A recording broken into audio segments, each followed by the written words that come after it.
Hello friend, this is Vikas Pandey and welcome to easytouchforyou.com। आज के इस ट्यूटोरियल में हम पढ़ेंगे डू स्टेटमेंट के बारे में। जैसा कि पहले हम इफ स्टेटमेंट पढ़ चुके हैं अलग अलग तरीके से, किस तरीके से इफ, एफ एल्स या नेस्टेड इफ, एल्स या एल्स इफ लेटर यूज करते हैं। आज हम वाइल स्टेटमेंट के बारे में पढ़ेंगे कि किस तरीके से लूपिंग में हम वाइल स्टेटमेंट का यूज करते हैं।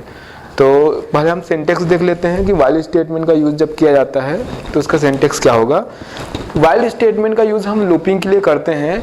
लूपिंग मीन्स ये होता है कि आप पर्टिकुलर किन्हीं लाइंस को बार बार रिपीट करते हैं जब तक कि आपकी कंडीशन ट्रू है। तो इस तरीके से वो लाइन तब तक रिपीट होते रहते हैं जैसा आपने कंडीशन दिया है और वो ट्रू है, और उन लाइंस को हम रिपीट करने के लिए इस स्टेटमेंट का यूज करते हैं। तो यहाँ पर हम वाइल स्टेटमेंट के बारे में पहले पढ़ रहे हैं।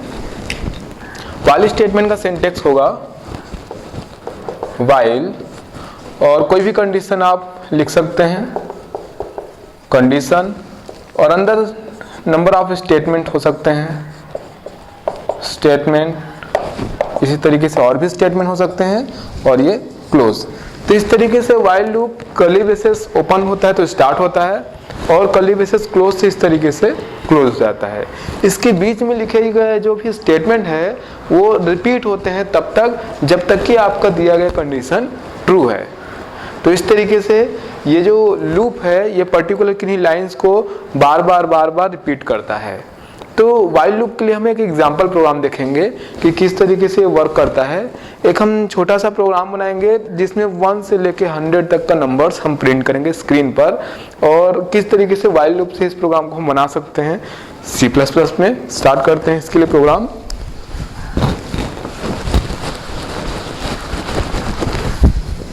सिंपल जो हमारा टास्क है वो है 1 to 100 तक के नंबर्स प्रिंट करना। तो आप 1 to 100 तक के नंबर्स अगर प्रिंट करना चाहते हैं वाइल लूप के थ्रू, तो उसके लिए हम प्रोग्राम स्टार्ट कर रहे हैं बनाना। सबसे पहले हेडर फाइल से स्टार्ट करेंगे। हैज इंक्लूड iostream .h, और इसी तरीके से दूसरी header file has include conio.h। Start करते हैं मेन फंक्शन से, int main।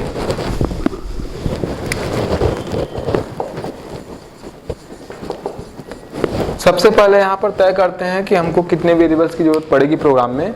क्योंकि हमको 1 to 100 के बीच के सारे नंबर्स प्रिंट कराने हैं तो एक इंटीजर वेरिएबल की हमको जरूरत पड़ेगी।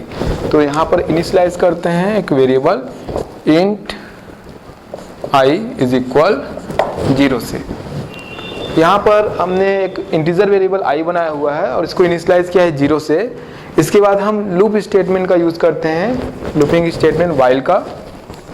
वाइल हमारा जो कंडीशन होगा वो होगा i इज लेस देन और इक्वल टू 100। तो इस तरीके से ये लूप तब तक एग्जीक्यूट होगा जब तक कि i छोटा है 100 से, और या बराबर न हो जाए 100 के, या बराबर हो 100 के। इसका मतलब है i इज लेस देन और इक्वल टू 100।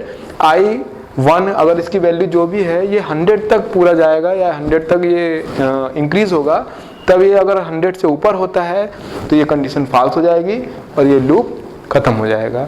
तो यहाँ पर हमने i की वैल्यू 0 से इनिशियलाइज की है और हमको 1 से लेके 100 तक के सारे नंबर प्रिंट करने हैं। तो इंक्रीज करेंगे i की वैल्यू i++ से। इस तरीके से इस स्टेटमेंट द्वारा ये जो वैल्यू है वो 1 से इंक्रीज होगी, मतलब 1 हो जाएगी। अब हम इसे स्क्रीन पे प्रिंट करेंगे C out, और हमारी जो वेरिएबल है वो है i। आप अगर वैल्यूज के बीच में थोड़ा सा स्पेस देना चाहते हैं तो \t का भी यूज कर सकते हैं प्रिंट करके यहाँ पर। तो मैंने लिखा C out i, और यहाँ पर ये लूप खत्म। इसका मतलब ये है कि लूप में 2 ही स्टेटमेंट हैं। पहला तो इसकी वैल्यू इंक्रीज होगी वेरिएबल की, और दूसरा वो स्क्रीन पर प्रिंट होगा। तो यहाँ पर जो वैल्यू 0 है वो 1 2 3 इस तरीके से इंक्रीज होगी और साथ ही स्क्रीन पर प्रिंट होते जाएगी। ये 2 लाइन तब तक रिपीट होगा जब तक कि ये कंडीशन ट्रू है, यानी जब तक कि वैल्यू i की 100 तक ना पहुंच जाए। जैसे ही ये इंक्रीज होते हुए इसकी वैल्यू 100 से ऊपर हो जाती है, ये लूप खत्म हो जाएगा।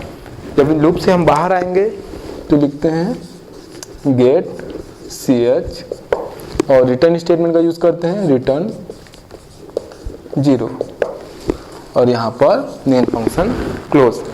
तो इस तरीके से इस लूप में हमने 1 से लेके 100 के बीच के सारे नंबर्स स्क्रीन पर प्रिंट कराए हैं।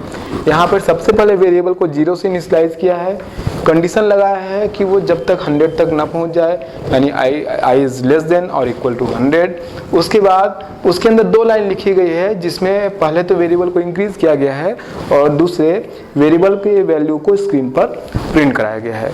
ये 2 लाइन्स तब तक रिपीट होंगी जब तक कि इसकी वैल्यू 100 तक नहीं पहुंच जाती।